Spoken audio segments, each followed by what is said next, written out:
कमर सीमा और दोस्तों, जिस तरह कि आप देख रहे हैं मेरे साथ मौजूद है साजिद तार साहब। तार साहब, सबसे पहले तो आपके वक्त का बहुत शुक्रिया सर। My pleasure Cheema. तार साहब, अमेरिका के अंदर इलेक्शंस तो आने वाले हैं। मैं बाइडेन साहब को देख रहा था, वो कह रहे थे कि मेरे पास अभी टाइम नहीं है, मेरे पास काम करने को ज़्यादा है, सो लिहाजा मैं इलेक्शंस मोड में नहीं जा सकता। लेकिन जो रिपब्लिकन्स के जो मेजर कैंडिडेट्स हैं, डोनाल्ड ट्रंप साहब हैं, रॉन डिसेंटिस साहब हैं और निकी हेली जो हैं, वो सामने आई हैं। और निकी हेली ने कल एक स्टेटमेंट दिया। आई थिंक फॉक्स से वो मुल्क है जिनको हमने कोई $46 बिलियन के करीब एड दी हुई है। तो अगर मैं पावर में आई तो मैं इनको एड देना बंद कर दूंगी। और वो कहती है कि जब मैं थी यूएन में अमेरिका की सफीर, तो मैंने तब ट्रंप को कहा था कि ये एड बंद करो। तार साहब, ये कैसे देख रहे हैं? पाकिस्तान के ने तो बड़ी मुश्किल से अमेरिका के साथ ताल्लुकात को रिपेयर किया है। पिछली हुकूमत में इमरान खान ने बड़ा डैमेज कर दिया, फिर अभी बाइडेन एडमिनिस्ट्रेशन बड़ा काम करके और बिलावल ने भी 4 एक दौरे करके चीज़ें बेहतर की हैं। आप अमेरिका में वाशिंगटन डीसी में और रिपब्लिकन पार्टी का हिस्सा हैं, आपको इनर आप ट्रंप की टीम का भी हिस्सा रहे हैं माजी में और अभी भी बड़े करीब हैं। आप ये बताएं कि निकी हेली की जो स्टेटमेंट है, इससे कितनी कोई रियल स्टेटमेंट है, या कि आप समझते हैं इसका ताल्लुक सिर्फ मीडिया से है या पब्लिक सेंटिमेंट से? चीमा साहब, सबसे पहले तो मैं आपको 2016 में ले जाना चाहूंगा कि डोनाल्ड ट्रंप साहब ने भी आते ही एक ट्वीट किया था कि आपको शायद याद हो कि 35 और $37 बिलियन हमारा पाकिस्तान खा गया। उसके रिजल्ट में हमारे साथ क्या हुआ पहले आते ही, क्योंकि उसकी वजह यह है कि डोनाल्ड ट्रंप साहब ही इज नेशनलिस्ट लीडर थे। वो अमेरिका फर्स्ट उनका स्लोगन था और वो चाहते थे, और ना सिर्फ उन्होंने पाकिस्तान को कहा था, उन्होंने नेटो को कहा था। उन्होंने कहा था कि आप अपने पूरे पैसे दें वरना हम आपकी हिफाजत नहीं करेंगे। तो इसी रेफरेंस के साथ, और फिर मैं उसके साथ आपको ले जाना चाहता हूं कि 22 सेनेटर्स जो हैं, उन्होंने जब आपने अफगानिस्तान से अमेरिका ने पुल किया ह्यूमिलिएशन के साथ, तो 22 सेनेटर्स थे जिन्होंने एक रेजोल्यूशन पेश किया था कि हमारे साथ अफगानिस्तान में क्या हुआ है, और उसके आधे उसके अंदर आधा जो था वो रेफरेंस या जो भी उन्होंने लिखा था वो पाकिस्तान का जिक्र था कि पाकिस्तान तालिबान की मदद करता रहा, उसकी वजह से हमें ह्यूमिलिएशन लेनी पड़ी वहां से। अब आज जो मैं सबसे बड़ी जिसकी आप बात कर रहे हैं, मैं यहाँ पे निकी हेली की ट्वीट आपको बताना चाहता हूं। उन्होंने कहा कि Belarus in the pocket of Russia, Zimbabwe in the pocket of China, Pakistan in the pocket of China, cut all their aid. अब उसमें ओरिजिनली इस वक्त अमेरिका के अंदर क्या हो रहा है कि एक बहुत ज्यादा सेंटीमेंट है अगेंस्ट चाइना, और आपने देखा होगा कि इन्होंने डिसीजन ले लिया था तकरीबन लगभग 10 साल पहले कि छोटे छोटे कॉन्फ्लिक्ट से निकल के सिर्फ इन्होंने चाइना के पीछे जाना था। आपने देखा होगा कि इन्होंने छोटे कॉन्फ्लिक्ट सारे अबेंडन कर दिए हैं। Total focus is in South China Sea, जिसका सबसे बड़ा फायदा इस वक्त भारत उठा रहा है with the partnership of for the US. और उसी तनाजर के साथ निकी हेली जो है, उन्होंने भी आज जो ट्वीट आज उन्होंने ओरिजिनली किया है, उन्होंने पानी के अंदर पत्थर फेंका है to create the noise, to create the vibration के एक तो उनको शी इज सीकिंग अटेंशन। इस वक्त हर नंबर इज 7% नंबर। और दूसरा मैं ये बताना चाहूंगा कि यहाँ पे निकी हेली की कैंपेन क्या है। निकी हेली की कैंपेन रिपब्लिकन सर्कल्स में ये है कि लग रहा है इस तरह, जिस तरह स्पेकुलेशन है पार्टी के अंदर, कि इनको सपोर्ट हासिल है डोनाल्ड ट्रंप की। और सबसे ज्यादा डैमेज किसको करेंगे? ये फ्लोरिडा के कैंडिडेट रॉन डिसेंटिस को करेंगी, जो इस वक्त नंबर 2 है।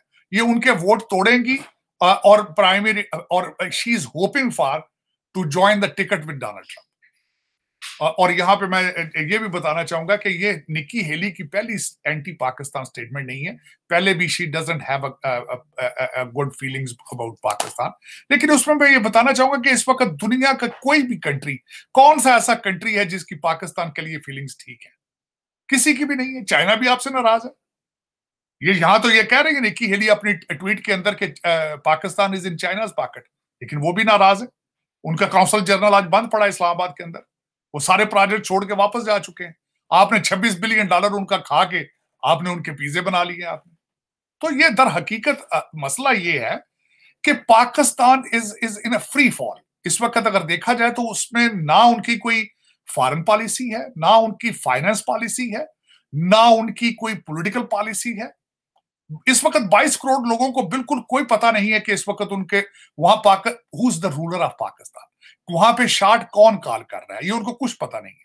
अब देखें, पहले उन्होंने एस्टेब्लिशमेंट को सख्त जलील किया उन्होंने, नो उनके उनकी कोई इस वक्त वैल्यू नहीं है। बच्चा बच्चा जर्नलों के नाम पे ट्वीट कर रहा है ओपनली, और उसके बाद आज क्या हो रहा है कि अब आप सुप्रीम कोर्ट के हालात देख लें, सुप्रीम कोर्ट की क्या हालत है। अब उनकी बारी है। कोई ऐसा इंस्टीट्यूशन पाकिस्तान में नहीं बचा जो इस वक्त डिवाइडेड नहीं है। हर इंस्टीट्यूशन इज डिवाइडेड। अमीरुल मोमिनीन है, उनको हर इंस्टीट्यूशन के अंदर से सपोर्ट हासिल है। और अगर एक मिसाल है, एक मिसाल देता हूं कि अगर आ जाते हैं आज इलेक्शन, आज उन्होंने एक जिमनी इलेक्शन है, वहां से भी उन्होंने सीट जीती है, उनकी जेल भरो वो उनकी मूवमेंट थी वो तो खैर फ्लॉप हो चुकी है, और ही इज मूविंग टुवर्ड्स बनी गाला नाउ। लेकिन आज अगर इलेक्शन कराया जाए तो वो he will win the election with his hands tied in his back, on his back. लेकिन क्या उसके आने से पाकिस्तान बच जाएगा? पाकिस्तान को जरूरत है इकोनॉमी की, वो कहां से आएगी? वो फरमाते हैं जिहाद से इकोनॉमी तो नहीं आएगी ना, वो कहते हैं ये सियासत नहीं जिहाद है। तो जिहाद जो होता है उसके साथ इकोनॉमी तबाह होती है, बनती नहीं है। इस वक्त वो खुद उनके बच्चे बैठे इंग्लैंड में, तो लोगों के बच्चों को कह रहे हैं जिहाद करो, जेलों में जाओ। या तो खुद भी करें, अपने बच्चों को ऑक्सफोर्ड पढ़ाने की ख्वाहिश और दूसरे लोगों के बच्चों को जिहाद कराने की ख्वाहिश, ये खुला तजाद है। मुझे तो इस बात की समझ नहीं आती। लेकिन मेरे ख्याल में अगर देखें, जिस तरीके से आपको IMF ने इस दफा हार्ड टाइम दिया है, और जिस तरीके से आपके अगले दिन रावलपिंडी के अंदर जो वो जनाजा था एक कश्मीरी लीडर का, उसके बाद जो आवाजें इंडिया भारत से उठ रही हैं कि वो फाटफ में दोबारा जाना चाहते हैं, और इस वक्त फाटफ का हेड जो है वो भी मिस्टर कुमार है। उसके बाद IMF पे इन्फ्लुएंस उनका। उसके बाद मैं बल्कि अगले दिन देख रहा था कि हु कंट्रोल्स IMF, उसमें नंबर 1 यूनाइटेड नेशंस, उसके बाद फाटफ को कंट्रोल IMF करता है, यूनाइटेड नेशंस करता है, और वर्ल्ड बैंक कंट्रोल करता है। वर्ल्ड बैंक के ऊपर भी जय बंगा आ रहे हैं, भारतीय निजात। तो आप कहां से भागेंगे यार? मुझे तो समझ नहीं आती। आप तो डेड एंड में आप फंसते जा रहे हैं। और जिस तरीके से उस जनाजे के अंदर हाफिज सईद साहब आए हैं, और लग रहा था पता नहीं अदर देवर आर्मी और not, but they're in a gear of army. जो लोग उनके आसपास फिर रहे थे, उनके पास हाईली वेरी स्ट्रॉन्ग वेपन्स और मिलिट्री का यूनिफॉर्म था उनका। अब पता नहीं क्या सिचुएशन है, लेकिन आप क्या समझते हैं इस वक्त जरूरत थी इन चीजों की? जब आप IMF के अभी आपको चंद महीने हुए हैं फैटफ से निकले हुए, अभी IMF आपको कड़ी नजरों से देख रहा है, उधर से अफगानिस्तान आपको खराबी कर रहा है। इन माहौल के अंदर आपको जलसा करने की जरूरत थी उस जनाजे पे? लेकिन कोई आपके कोई रूल वहां पे कोई बंदा, सेंसेबल बंदा, कोई ये सोच सकता हो तो फिर हो ना।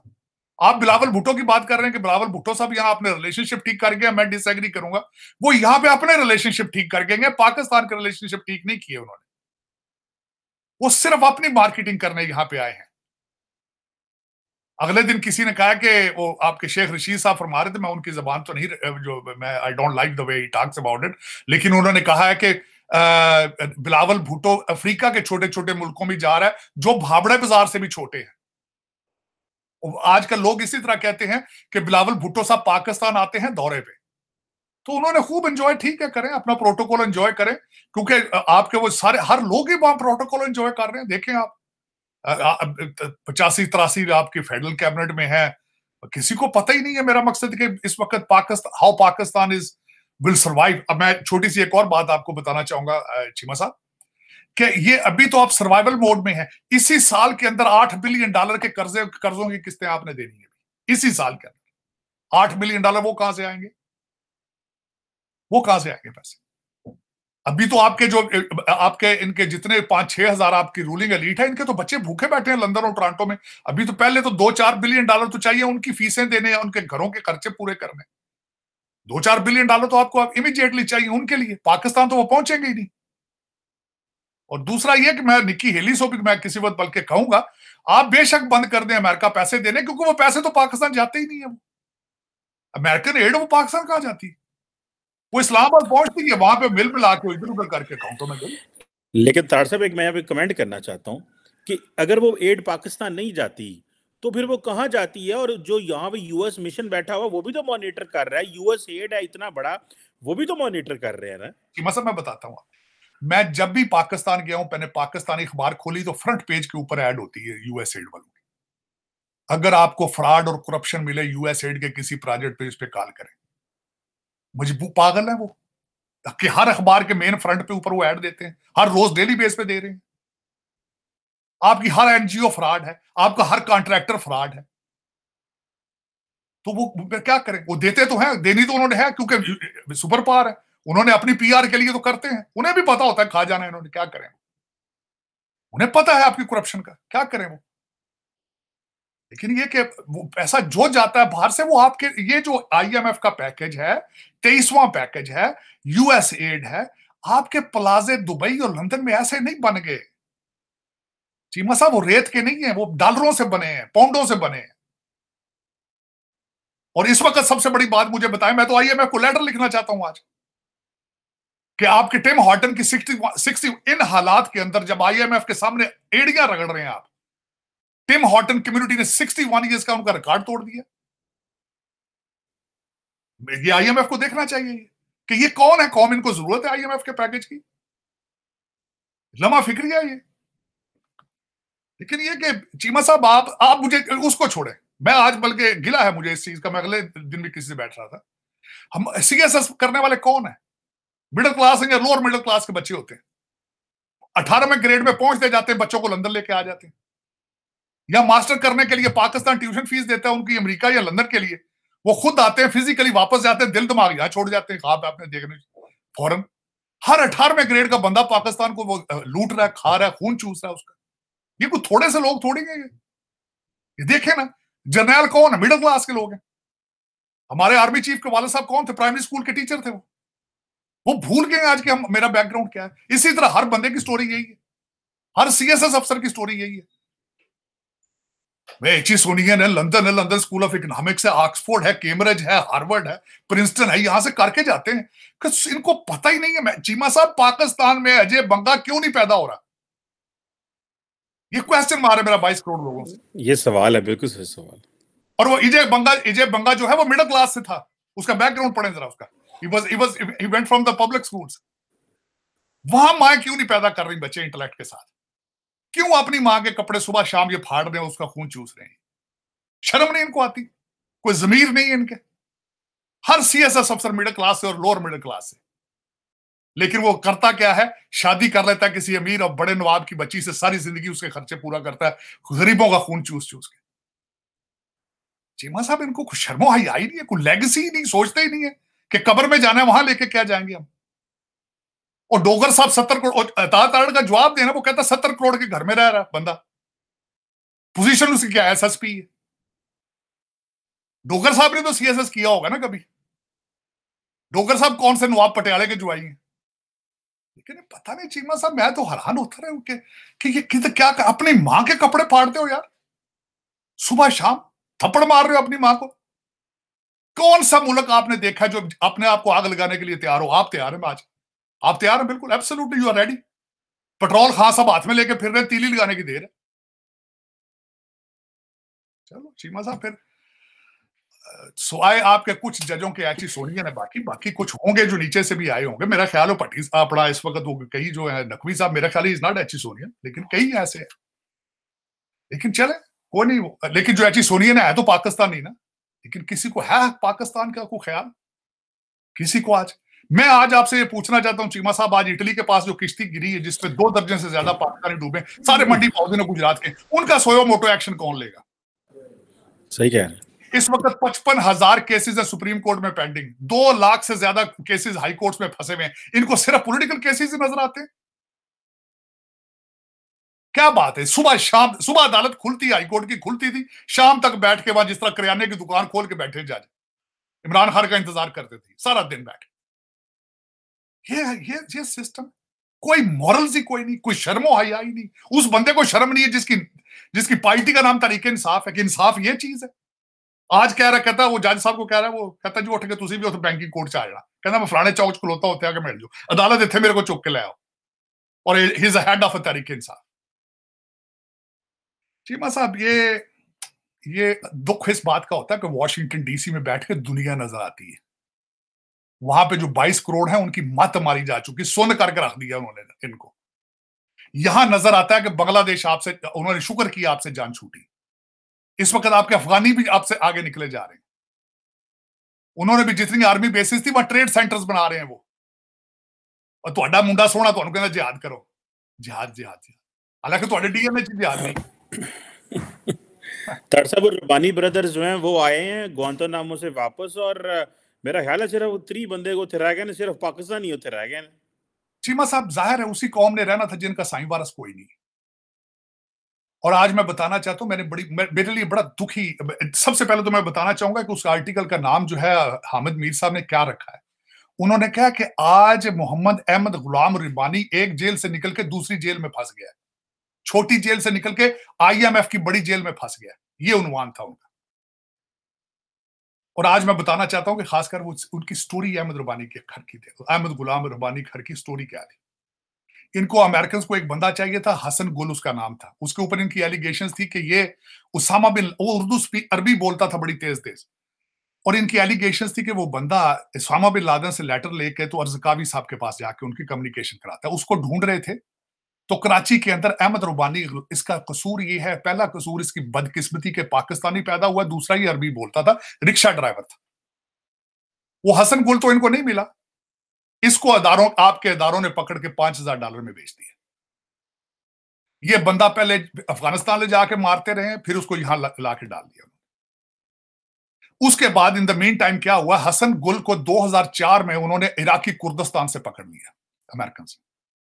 उसको 2 साल इन्वेस्टिगेट करते रहे, उसमें से कुछ नहीं निकला, वो उन्होंने पाकिस्तान के हवाले कर दिया। 2007 में पाकिस्तानियों ने भी उसको छोड़ दिया, बाद में वो किसी ड्रोन अटैक में मारा गया। इस बंदे का क्या कसूर था? आज ये बंदा अगर अमेरिका का होता या ब्रिटेन होता, एक पाकिस्तानी ब्रिटेन था, उसने मिलियंस डॉलर जैसे लिए, मिलियंस पाउंड लिए उनसे अपनी गवर्नमेंट से कि मुझे गलत तौर पे रखा गया। आज ये 20 साल बाद इसको छोड़ा गया, इसके ऊपर चार्जेस कोई नहीं थे। आफिया सदीकी, चीमा साहब, आफिया सदीकी, आज तक आपकी किसी हुकूमत ने उसके लिए उसको छुड़ाने के लिए कोशिश नहीं की, आज तक। और इस बंदे के बारे में किसी ने सेनेट के अंदर बात की थी, वो अहमद अली जो आपका जो पीटीआई का बंदा था, वो झगड़ा करता रहा उस सेनेटर के साथ जब उसने असेंबली में एक दफा बात की थी। लेकिन चीमा साहब, बात ये नहीं है, बात ये है मैं खुद उसमें शामिल हूं। हमें पहले मेरे जैसे लोगों को तो रिजेक्ट किया ना आपने, मैं पढ़ा लिखा बंदा था। हम आए यहाँ पे अपनी मेहनत से डॉलर और रुपए और रियाल बना के पाकिस्तान भेजते हैं, वो सारे दुबई और लंदन चले जाते हैं। बदकिस्मती है, बदकिस्मती। लेकिन क्या करें, वो बिल्कुल उन्वान अहमद मीर साहब का ठीक था। उन्होंने कहा एक छोटी जेल से निकल कर बड़ी जेल में फंस गया, आईएमएफ की जेल। 22 करोड़ उस आईएमएफ की जेल में बंद है, 22 करोड़। अब उसमें देखें क्या होता है आगे, कहां जाता है। आईएमएफ का पैकेज तो सिर्फ 5-6 हजार लोगों के लिए, वो पाकिस्तान के लिए नहीं और पाकिस्तान के अवाम के लिए नहीं। उनकी किस्मतों के फैसले मेरा ख्याल है कहीं और हो रहे हैं, कहीं और ही होंगे आगे भी मजीद। लेकिन जब तक कोई उस 22 करोड़ में से कोई मर्द मोमिन पैदा नहीं होगा, वो पाकिस्तान नहीं बच सकता। ताड़ साहब, ये मर्द मोमिन इंडिया में तो देखें कोई मर्द मोमिन नहीं है, वो अवाम ने, ये सारे मर्द मोमिन, वो आपने डेफिनेशन गलत की। अपने मुल्क के लिए जो सिंसियर है वो मर्द मोमिन है, जो हलाल खाता है वो मर्द मोमिन है। मेरे ख्याल में अजय बंगा मर्द मोमिन है, जो तरक्की की बुलंदियों को टच कर रहा है, और जो पस्तियां दूसरी तरफ देखें आप जरा। मैंने आपको क्या अर्ज की थी, ज्यादातर आपके सीएसएस कौन है अफसर, ज्यादा असातिज़ा के लड़के होते हैं, लोअर मिडिल क्लास से आते हैं। देखें वो करते क्या पाकिस्तान के साथ। देखें आप तो चीमा साहब, आपके तो सारे क्लासमेट हैं, वो क्या कर रहे हैं वो पाकिस्तान के साथ, जस्टिफाई कर रहे हैं वो। चीमा साहब, ये इस तरह नहीं है। मैं डीएनए पे बहुत रिसर्च कर रहा हूं, मैं शर्मिंदा हूं अपने डीएनए पे शर्मिंदा हूं। उसकी वजह यह है कि हमारे डीएनए में सिर्फ बेचना है, वो भी सस्ता बेचना है। और आज मैं बता रहा हूं कि मादरे मिल्लत के कपड़े उतारने वाले लोगों को आप क्या कहेंगे? आप कोई अच्छा सा नाम उसको ढूंढ के उनको दें, क्योंकि वहां पे मर्द मोमन तो पैदा ही नहीं हो रहा, और 76 साल से नहीं हो रहा। आज की बात नहीं है ये। आपके हालात आज के नए नहीं है चीमा साहब, ये आपके हालात शुरू से ऐसे ही 1947 से। और कोई there is no relief in sight, there is no relief in sight at all. Embarrassing, disgraceful, और इस पे जितना भी अफसोस किया जाए कम, मेरे ख्याल में। बिल्कुल सही कह रहे हैं ताड़ साहब, ये तो एक बड़ी डिस्ग्रेस है। आज अब वो बातें तो चल रही हैं, जारी बात है कि जजेस जो हैं उनके ऊपर प्रेशर पड़ा है, उन्होंने भी नंबर कम हो गया है। लेफ्टिनेंट जनरल साहब को एक वो पकड़ लिया गया क्योंकि वो अदारों के खिलाफ बातें कर रहे हैं।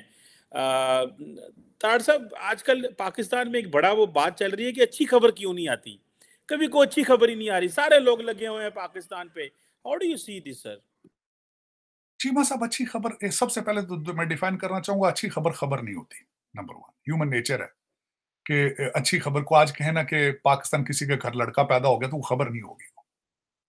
कि आज 5 लोग अपारा मार्केट में खड़े होकर हंस रहे थे तो वो खबर नहीं होगी। नंबर वन, एक तो ये ह्यूमन नेचर है, खबर बनती ही नहीं। और दूसरा उसमें बात यह है कि पाकिस्तान से कोई अच्छी खबर आई नहीं। मेरे तो खुद कान तरस गए 36 सालों में कि वहां से कोई अच्छी खबर आती, कोई अच्छी चीज आई।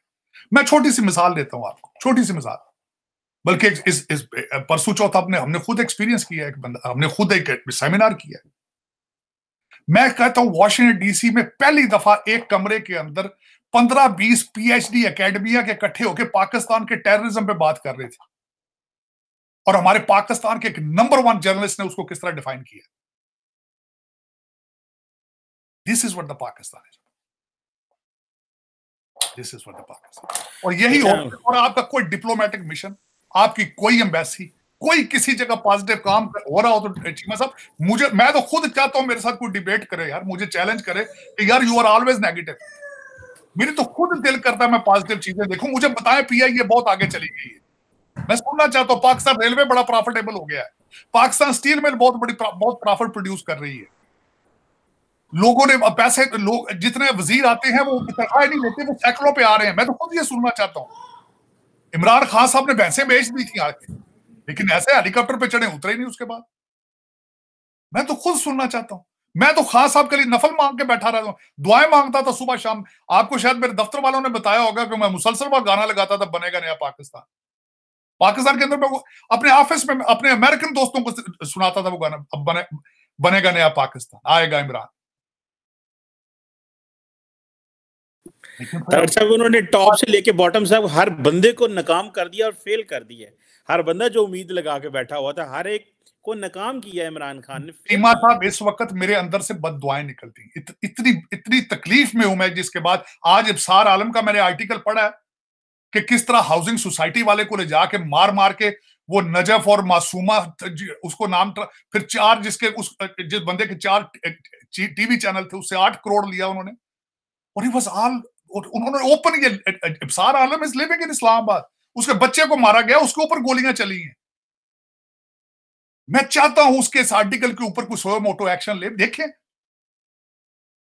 और फिर किस तरह लोग जाएंगे इस आर्टिकल पढ़ने के बाद, पाकिस्तान के किस तरह इन्वेस्टमेंट है। खान साहब कहते हैं जी मैं 500 ओवरसीज पाकिस्तानी लेके आऊंगा और थे दूध की नहरें चल जाएंगी। कौन जाएगा पाकिस्तान इन हालात में? लेकिन कोई नहीं चीमा साहब, कौन सा ये नया फ्रॉड हो रहा है पाकिस्तान में, 76 साल से हो रहा है। लेकिन मेरे ख्याल में इस ड्रामे की आखिरी किस्त तक चल रही है मेरे ख्याल, क्योंकि आज मैंने कहीं से पढ़ा है, पता नहीं क्या प्रोपेगेंडा है क्या, कि things are getting tough, army से, specially from defence point of view as well. तार साहब, वो डिफेंस पॉइंट ऑफ व्यू से आपकी बात तो सही है कि मामलात जो हैं वो आपस में भी उधर ठीक नहीं है, लेकिन इस वक्त उनकी एक ही चीज़ नज़र आ रही है कि इमरान खान को कैसे मैनेज किया जाए, डिसेंटिंग व्यूज़ को किस तरह मैनेज किया जाए। और मरियम ने जो तार साहब आज बात किया, उसने कहा कि पहले जो इमरान नवाज शरीफ को तुम लोगों ने सजाएं दी हैं, वो तराजू बराबर करोगे तो फिर इलेक्शन होंगे। तो आप हमने मरियम नवाज के तराजू ने पता नहीं बराबर उसने किस तरह होना है, वो तो एक अलग बात है। लेकिन एक आपके बहुत बड़े जर्नलिस्ट ने अगले दिन बयानी उसमें लिखा था, उसने कहा इमरान खान पहले तजर्बा ना होना, जज्बाती होना और अजीब किसी पर्सनैलिटी। एक चीज उसने ऐड की, अब कहता अब उसके अंदर गुस्सा और बदल है, कहता अब सड़कों पे फांसियां देगा आगे। पहले वो देखा था आपने उनके अपने दोस्तों के साथ क्या करते थे मोहसिन साहब के पास, अब वो आएगा गुस्से के। अब 4 चीजें इकट्ठी हो, बेवकूफाना, गैर जिम्मेदाराना, ना तजर्बाकार, बदला और गुस्सा। अब उसके साथ जब आएगा तो फिर पता नहीं इस कौम के साथ क्या होगा, पता नहीं कितने मोहसन बेग होंगे, कितने मोहसन बेग के घरों में घुसेंगे ये, मारेंगे और क्या करेंगे। तार साहब, आप भी पाकिस्तान की एस्टैब्लिशमेंट की पॉलिटिक्स को बड़ा अच्छे से समझते हैं, आपको लगता है कि इन हालात में इमरान खान को वापस आने दिया जाएगा? मैं जाती तौर पे मैं सारे दिन ये आर्टिकल इनके पढ़ पढ़ के, हामिद मीर के और इनके सार आलम के और दूसरे सब के पढ़ पढ़ के कंक्लूड कर चुका हूं, पाकिस्तान की अवाम को इस वक्त सख्त हाथ के साथ कंट्रोल करने की जरूरत है, और वो एक ही आर्म हो सकता है, कोई नहीं हो सकता। सख्त फैसलों की जरूरत। सख्त फैसला कौन कर सकता है? सख्त फैसले कौन करेगा? जो जेल नहीं भर सकते वो सख्ती उनको क्या पता है? एक दिन रात को पकड़े गए, सुबह सारी फैमिलियों ने हाईकोर्ट में पिटीशनें दे दी, ये सख्त फैसले करने वाले? ये चूरियां खाने वाले पुत्र जे यार जे, ये टिकटाक वाले जे, ट्वीट वाले जे, ये कौमां दे फैसले नहीं कर सकते। सख्त हाथ से जब तक इनको डील नहीं किया जाएगा, कुछ सख्त डिपार्टमेंट नहीं करेगा, कोई एक सख्त मर्द इनको हाथ, मर्दाना हाथ चाहिए, बच्चों वाले हाथ नहीं, औरतों वाले हाथ नहीं चाहिए। ये जनाने जेड़े मुड़े ना है, जनाने कूड़े जे बच्चे जेड़े एस्टम चढ़े, this is not the, they can not save Pakistan. इस वक्त ये जो ये टिकटॉक वाले पप्पू बादशाह जो है ये नहीं खा सकते। लेकिन तार साहब अवाम तो उनके साथ है। हाँ जी, मर्दाना अवाम तो उनके साथ है। डीजी खान में कल वो इलेक्शन जीत गया, अवाम अवाम तो उनके साथ। चीमा साहब, अवाम हर बस के अड्डे के ऊपर मदारी वाले के पास 500 बंदा खड़ा होता है, आप कहते हैं अवाम है वो?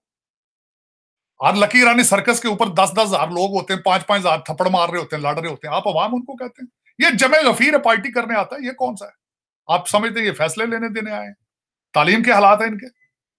खान साहब ने मुझे ये बताया, ऑक्सफोर्ड से पढ़ के जाके, ये कैसा ये स्लोगन चेंज किया इन्होंने रियासत मदीना का, और ये सियासत नहीं जिहाद है, क्यों चेंज किया उसने? मैं आपसे ये क्वेश्चन करता हूं, क्यों किया? उन्हें पता है इन्हें नहीं देना, इतने विकदा है नए पाकिस्तान से रियासत मदीना, नया पाकिस्तान रियासत मदीना, अमल बिन मारूफ।